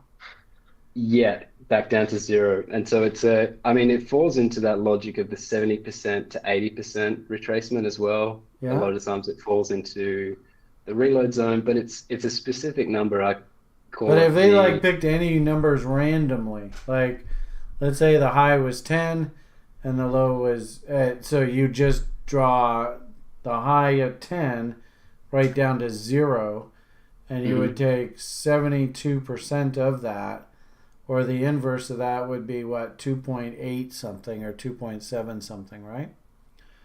And if you bought 2.7, a 38.2 retracement from that level back up to the top should be about 4 to 5, somewhere in there, to give you that double. Is that what you're saying? I didn't track 100% what I'm you're just, saying. it doesn't really matter Yeah. what numbers you use. The numbers should be universal. So I just, just threw a number out there. Let's say the top of the market was $100. Right. So you just take your fib, 100 back to zero. Yeah. And then you 72.3589% of that retracement is, if it's 100, well then it's going to be what, 27.66, right? Or 65 or 64. So if you bought 28 roughly, then 38.2 retracement back up to that 100 number should be just about exactly double. That's what you're saying is yes. consistently Yeah. this is the magic ratio that we want. That is the magic number. 72.3589% That's is the trippy. minimum number required to draw down a market in order to create a double at the 38.2%. Yeah. And it's funny because when I first started in the stock business, they used to have the rule of 72. okay. So that's kind of funny how that number just so happens to be the same. It actually is your money will double in 10 years at 7.2% interest. So it's completely different. Yeah. You can also do the math going the other way. You could say your money will double in 7.2 years at 10% interest. And you can do all the different derivatives of that, right? Your money will double in 5 years at 2 times 7.2. Yeah. Anyway, it's just interesting that 72 is that number, and that's the first thing that jumped out at me. Interesting, too, notice that 72 is basically a Wyckoff check of the old historic high. And this is the other part that kind of confirmed it for me, is that the way that markets generally move is that they'll, like you say, they go up and then they come down and create that Wyckoff check. And what's funny is that when the Wyckoff check lands at that 72.3589, this is reverse engineering it even more. The distance that you have to say, that's the check there, the distance that you have to mark it up in order to get a retest of the 72.3589 at the previous market high is a number that we're all familiar with. It's 261.8%. Really? Huh. So when the market gets marked up 261.8%, it takes it up high enough for when it comes down 72.3589%, it's going to check the previous high. Wow, that's trippy. So is that what that is? Was that a 2.618 move? Let's see.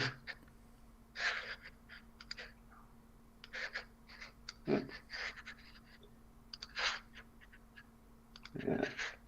Let's try that again. I'm not even quite sure how you measure that. 200. Yeah, look at that, son of a bitch. Yeah, 253. 254, basically right there. Yeah. And interestingly enough, if you drag the price thing down to what the actual low was, that'd be freaky if it came out to exactly 261.8. On what? Yeah, what the actual recent low was, eh? Yeah. But that's it. I mean, Wow, so that's cool.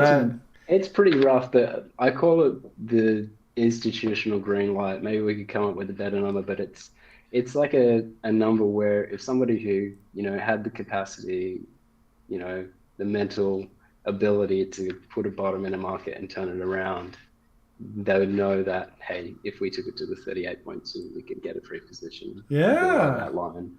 Or more importantly, we should expect the market to bounce 38.2. So, hey, here's a way we can get a quick little free trade-off. Right. And then I've also noticed that, say, for instance, if that level fails, then using that level again as, maybe, I'm not saying this will happen, but it will kind of go down there, and then that becomes like a ceiling as well. Huh. Because I do like that 12,000 and change number as a Wyckoff check of the next level. Okay. Yeah, I actually didn't put it in properly just then, but we'll see what the next one is down. So the only problem is I've got to do this manually every time, but well, we got so many smart site coders. Joshua. Short. Create a script for it. There's also, we got a couple of John, you saw the way John did that weekly commodity trend survey script. Holy awesome. Crap. That guy could probably do this in his sleep. All right, so what was the next level? Did it come out to anything relevant? Let's see. I'll take this up log. Oh, there it is, way down there, eh? $5,200. Oh boy. That's a bit.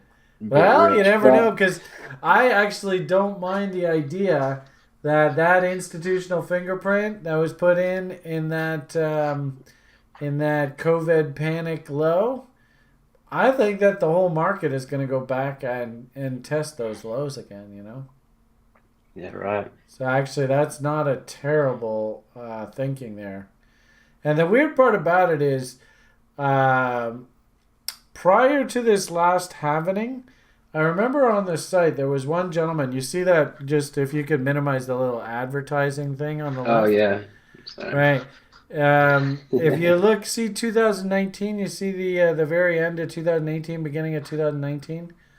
We did studies on the site at that time, and there was one gentleman. He did extensive work, and he came up with a cost of production of about $3,000 for a Bitcoin. And then we just had this halvening. So according to that logic, the even after this next halvening, the cost of production should be somewhere between $5,000 and $6,000. Which of course, everybody now goes, "Oh, you're crazy, right?" And all that kind of stuff. But I don't mind that as sort of this market is in collapse. It's in free fall. Where is it likely that the miners are actually going to step up and actually defend their cash cow, this Bitcoin mining thing? Mm-hmm. So somewhere between $5,000 and $10,000 is not outlandish to me at all. So look at that, interesting. And then you did your 72 off of the 20,000 peak, and it came out to that 5,400, 5,500. Yeah, which makes sense. I mean, going off of that 19,000 is. Yeah. Well, and this is what really bothers me, is I think that and there was. Did you watch the? I think it was the Glassnode video that somebody put up on the site there yesterday. I did not know. I think actually Joshua, and actually we were chatting about it in the lounge. But Joshua put it up, and the glass node people were saying that the average how do we say this? The average cost of production, like if everybody who's mining Bitcoin, like including people that still have their laptops, but I don't think you can do that anymore. But all of the mining rigs, if all of them are up and running, that gee whiz, this is actually just about the cost of production. This 18, 19,000 area. So I do find that fascinating. If I'm not mistaken, I think it was like 17,900 or something like that. But this is what actually kind of scares me. Because look at that 2018 chart. And you notice how we come screaming down into that level. And then we bump along sideways. And we sort of keep bumping along that level for like 6 months. And then out of nowhere, we just go careening through that low. And I think that's basically what I'm expecting going forward here. And I do like the idea that now the Bitcoin price is probably going to use this 20,000 as some sort of pivot. And then we move sideways for 6 months. And then just like that scenario, very quickly into the end of 2018, into that fall window, market just falls apart, loses half its value, and everybody's wiped out. And if we bottom at 20,000 here, we go along, next 3 or 4 or 5 months sideways, and then puke out, and we lose half of our value. That takes us down into that Wyckoff check of that 12, 13,000 peak. Really, you see that cute little W that came in right there in, looks like maybe July of 2021 or 2020. You see that cute little W there? That's actually, I think, no, not that. A little bit further, a little bit other direction. Yeah. Okay. Oh, you were right there. No, other direction. I'm going to zoom in. Here we go. Yeah. So that, you're right there. Oh, yeah. This one? No. No. A little bit more to the right. That W, but This one, yeah. W right in there. I think that's your floor of this whole bull market. And it's interesting how that is right off that 10,000 number. So that would be just about half, I guess a little bit less than half of that rule of 72 right now. So anyway, that's what I'm sort of thinking is going to happen into January. All right, Paul, take it easy. So anyway, we'll see what happens. It's what makes a horse race, right? Hopefully, the fact that you sort of pointed this out, hopefully this means that maybe, we can actually put together a little bit of a counter trend rally. What do you think the odds are we get back? Oh, and so just out of curiosity, where is your 38.2? It must be up around 38,000 or something. Yeah, right at that JP Morgan target. Yeah, I was going to say that. It sounds like you and Joey are boyfriend, girlfriend.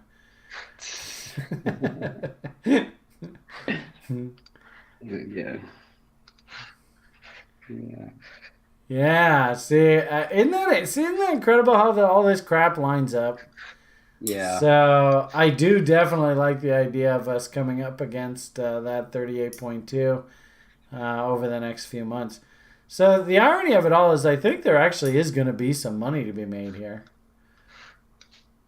Be interesting now that you've done that. Maybe even if you could put that screen all so we can see all the levels on one page and then just screenshot that for me.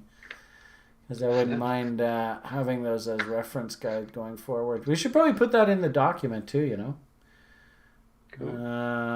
Yeah, maybe just throw that in the spreadsheet.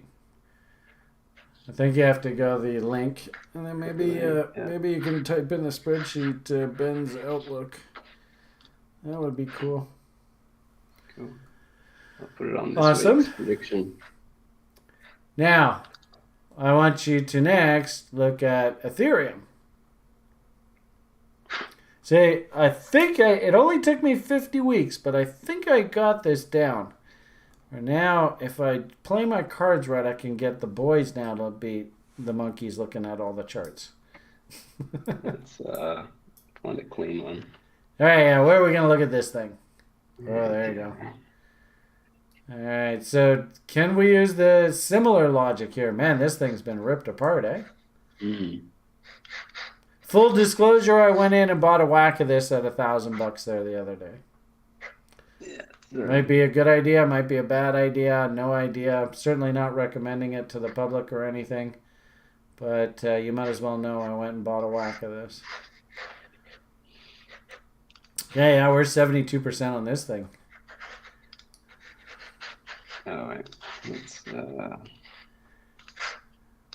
Oh, we go. interesting. So we're cheap.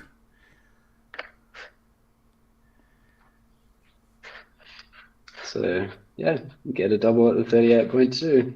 So that means 38.2 must be about 2,800, 2,900, somewhere in there. Off of that level or off of the bottom specific? I don't know. Like your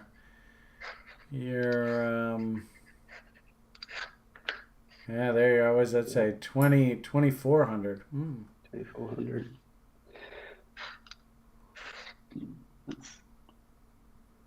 Huh. 26. What is that? What's your fib tool set to? Maybe that's not set to 0. Not that one. The other one. Oh yeah, sorry. Yes. See, this is where you get a. Oh yeah, that's on 0. Yep. 48.67. Was that our high? Yeah. Yeah, looks like it. Eh? Yeah. Huh. Well, maybe we found a little bug. It's a feature. That's what. What's the issue?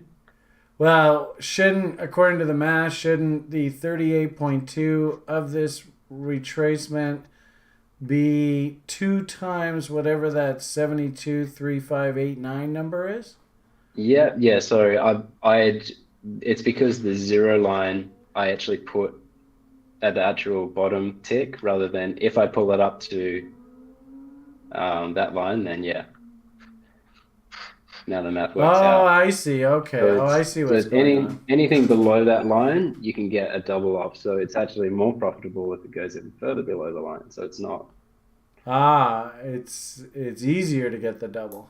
easier to get a double, yeah. So Okay, all right. So I understand. Okay. yeah, but sometimes it does wick right off that line. Huh. Be interesting. You see that big M top up there. Be interesting to do a chaos off of that M up there and just see what it projected as targets. Do you do the chaos stuff at all? Or you could do that Yeah. W. Yeah. There you go. Something like there. Yeah. All right. Well, there's some upside objectives. Oh, what was that? Was that you just inverted the chart? Yeah, it's That's easier for me to trippy. see W's than F. Wow, that That was is cool. good. Geez, I'm learning all sorts of new stuff. So Yeah, look at that. 2.618. And that's 4.669. Oh, look at that. Holy crap. There we go. Can you put the 4669 in yellow or something like that? Dude, that's insane. Holy crap. Look at that, everybody. Son of a bitch. Don't tell me this Foggenbaum stuff is garbage. Holy moly. So, and the cool part about it is the 2 point... See, did you watch today's Daily Brief? I caught most of it. Did you see the part where I did the arrows for the 4.618 going to 2.618s or 4669s and back and forth? No, I'm gonna have I to. think I had a crude oil chart that I was showing Okay. earlier with all those funny lines on it. But the point here is, what do you think we should expect to happen next now that this 4669 has been hit? 2.618. Right, which is you're right back to your 38.2. So that's pretty trippy, man. That's almost like getting into crystal ball kind of shit. Mm. That's super cool. Take a screenshot of that if you could and throw that in the lounge. That's some really powerful information. Definitely want to talk about that in the, I guess, I don't know whether we should harass Julian tomorrow or not. He's, you can put either one. Just if you can just put it in the lounge there. Okay. Or where did you put the Bitcoin chart? Did you put it in our little group room?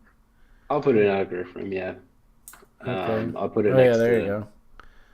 next That's to pretty mine. darn impressive, man. Holy moly! I can't believe how correlated that is. So, what would we call that 38.2, 2.618 level? I'd say that's some serious confluence. There we go. And Yeah. then also, too, you know what this is? This is an underside kiss of all those old breakdown levels. So, we're just going to come up and just kiss all those levels from the other side now. Yeah. I bet it falls into some resistance as well.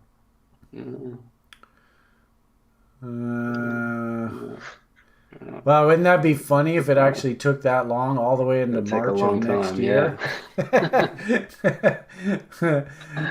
Where I could, the funny thing is there's no reason why this couldn't just bump along sideways here until you're gonna have to move the chart slightly over to the left though to see actually where this comes in. Yeah. Actually, and maybe even do like a trend line off of that peak because those are really, really steep peak. Let's see This one whether right here? yeah, have we actually broken that yet? Oh.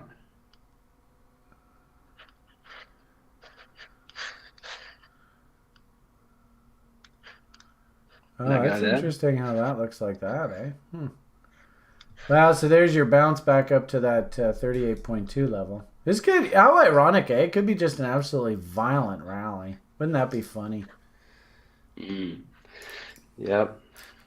And then Paul will make all his money out on in his September. altcoins. All right, well, darn, that 4.669. Well, if anything, that seems to me like a perfect note to leave off on here tonight. Super cool. I suppose, I don't know whether you follow momentum or not. I'd be really curious to see whether there are any bull divs or anything forming down here. Yeah. Because we definitely have trade location, no doubt about that. Now, do we have any momentum divergence? It's forming. I guess I'd call that a potential div. Yeah, potential. Yeah, we could come in here. Yeah, I hate to say it, like, we looked at a few of Paul's names there earlier, and they weren't quite Wing on the other side of trend lines. I wonder if you draw like a trend line off of these recent peaks. We got to get on the other side of that trend line and then start Wing out. But, man, I can't believe that 4669 was hit like that. That's incredible. Man, I don't know why I had my order at 1,000. I should have had it at 935 there. Holy crap. Yeah. So, we still got a little bit of work to do. I could see us rally up, tag that trend line. That confirms the divs. And then we form our W to start the bottom. And if that takes over the next month to happen, yeah, that wouldn't surprise me. Yeah. Super cool, sir. Super cool. All right, thank you. I thought this was a great group participation here tonight. And good, nice charting, nice work there, Ben. I like what you're doing. Awesome, appreciate it. Yeah, if there's someone that knows how to write a script, I'd love to see that. Well, geez, this is the place. You know how many? We're looking for volunteers. Who wants to step up and help Ben script all this out? I know Mr. John. I think he goes by the name Ewald on the Google Hangouts. If you ever see me talk about him, I know he's just a scripting wizard. Paul here, he's pretty darn good with scripting too. So there's at least a couple people for you to bug. Cool. But I'll definitely make reference to it in the daily brief coming up. So watch out for that. All right. And what are you? What's your name on the site? Is it just Ben? I think it's Benkoff now. Yeah. Benkoff. Okay, yeah, there you are, Benkoff. Geez, what a handsome guy. Yeah, and big smile on his face. He's yeah, good looking man. Suppose if I swung that way, I'd probably ask you out on a date, but I don't, so you don't have to worry about that. Oh, you're married and have kids too, right? So, Yeah. what the hell? All right, why don't we leave it at that? We're well past 8 o'clock here on the West Coast, so we've gone for a couple hours. I thought excellent content, gentlemen. Make my life so much easier. You just keep bringing that stuff, and holy moly, this show will actually start getting popular.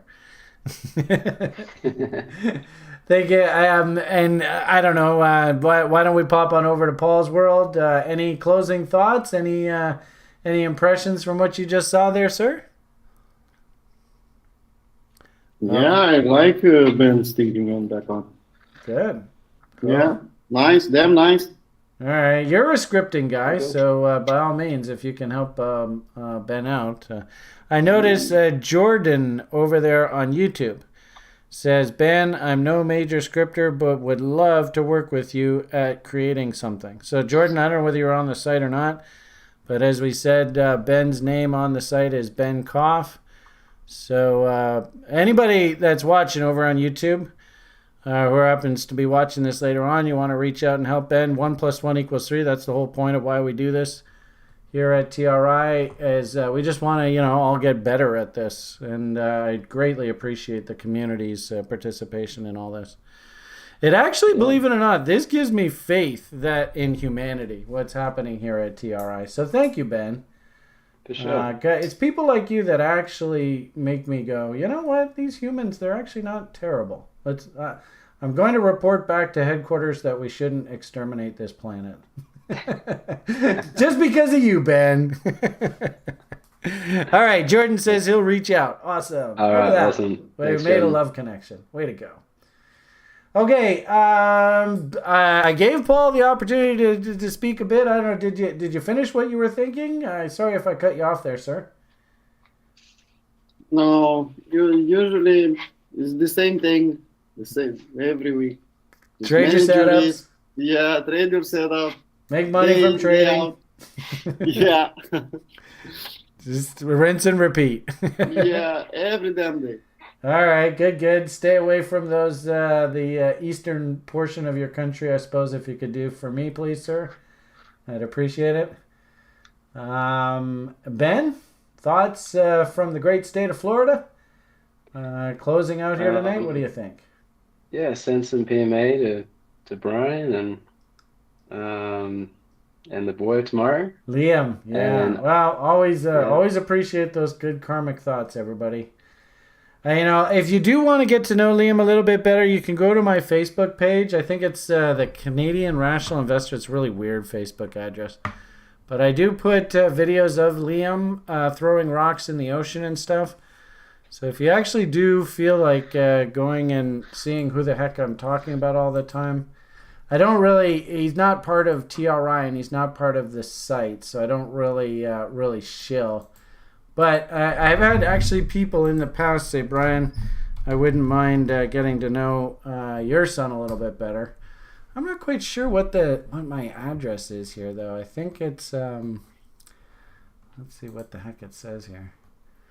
Yeah, the.cdn.rational.investor. And I've had that page forever. Anyway, there's my boy. Love of my life. God, I'm so... Anyway, if you want to get to know Liam a little bit better, he really likes to throw rocks in the ocean, and I have lots of videos of him throwing rocks in the ocean. He loves throwing rocks in the ocean. Anyway, there's my boy, such a handsome guy. And nice, look at that. He's wearing the swag too, like a boss. Super cool. All right, so thank you for the good, nice wishes. It helps a lot when I'm driving him around every Thursday and Sunday. We do the grand tour of the Lower Mainland, so every Wednesday night it's awesome. I just love it that Ben remembers that week in, week out. It touches my heart, sir. Thank you. So, as for trading and the markets? Trading in the markets. Maybe a couple of assignments if if anybody listening to this could start working on a maybe building a trading plan around that number, or getting some Sick. screenshots Trade and setup. seeing if it can Seems to if me it has like any we legs. should So probably add this to the level 1 sort of education base. You want to make this really simple.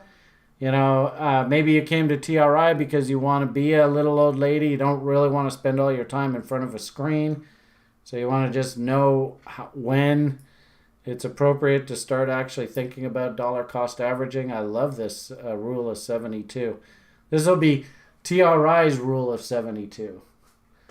yeah, That's super. That's next level, man. Nice work, sir. Love it. Okay. So on that note, PMA for the win. Hopefully, we've talked to you guys lots through the past 6 months about how potentially shitty this first 6 months was going to be. So if anything, thank goodness we're probably near the end of this window. Should enjoy a nice little counter trend rally window over the next 2 or 3 months. So maybe the shows going forward here I'll have a little bit up note. And Paul's given you a bunch of names to take a serious look at. So if you are interested, if you are on the sort of buy side, I think Paul's given you a few ideas to chew on.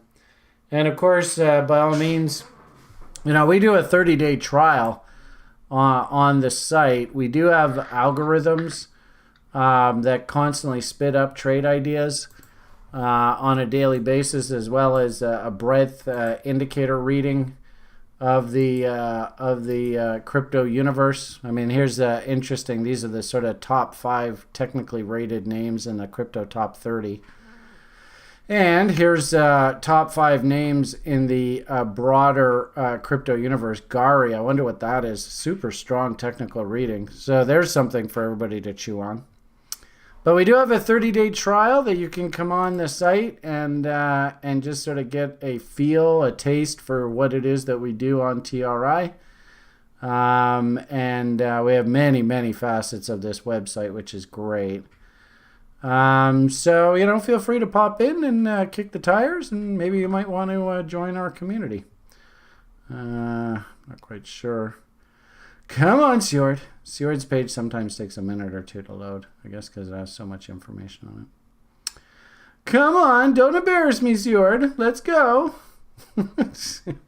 Well, there's a couple of the boxes are coming in. Well, of course, this always happens, right? Whenever you want to do a demo of something, it stalls halfway through. I'm not quite sure why the page is stalled there. Anyway, well, oh, look at that. Now I think maybe because he's updating the engine right now.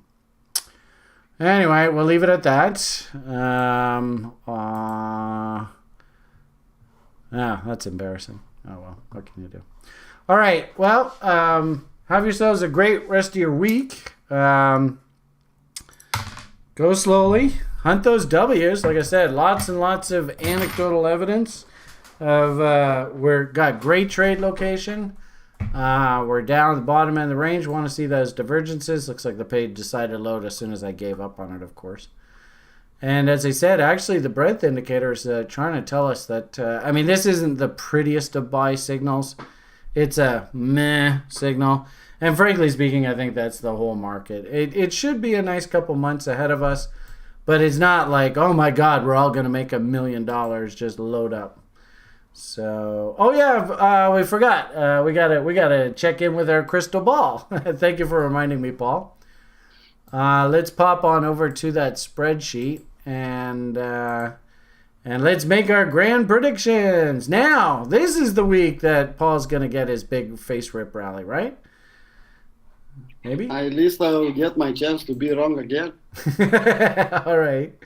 Okay, so Brian was the big winner last week with a neutral reading, which wasn't actually very accurate, but I was the closest. So I'll go again this week, and I will say that, believe it or not, I'm actually surprised it keeps melting down, but I'm going to give another 0 prediction here, because I just think that I don't know whether we're ready to rally yet. But I think that we need to establish some sort of trading range down here against these old highs. So I'm going to go with we're just parked against this Wyckoff check level. What do you think? Who should we ask next? Derek is now Paul. So Paul, what's your prediction? Yeah, same like last All right, week. we'll stick with it. Haven't gotten margin called yet, so as long as you're still liquid, that's cool. And Ben, what do you think? Are you going to stick with the same vote? Or are you going to go I neutral? think I'm going to go 0 neutral as All well. right. Yeah. Okay, so odds are then that we're probably not going to be neutral next week. It seems that whenever the majority of us votes one way or the other, it almost is guaranteed not to be that way. But what the hell, we'll see what happens. And if we're lucky, even Paul is embarrassed because it's a monster face rip rally, 20% gain, right up to 38,000. Away we go. I don't know. Who knows? Okay, why don't we leave it at that? Have yourselves a great night. PMA for the win. I hope you enjoyed the offering. I hope you learned something tonight. I had a couple really good education pieces there from the boys. Thank you for contributing. And the only thing left, I suppose, for us to say tonight is a big... I think Brian hasn't done one in a while, so here we go. The only thing left for us to say is... bye for now.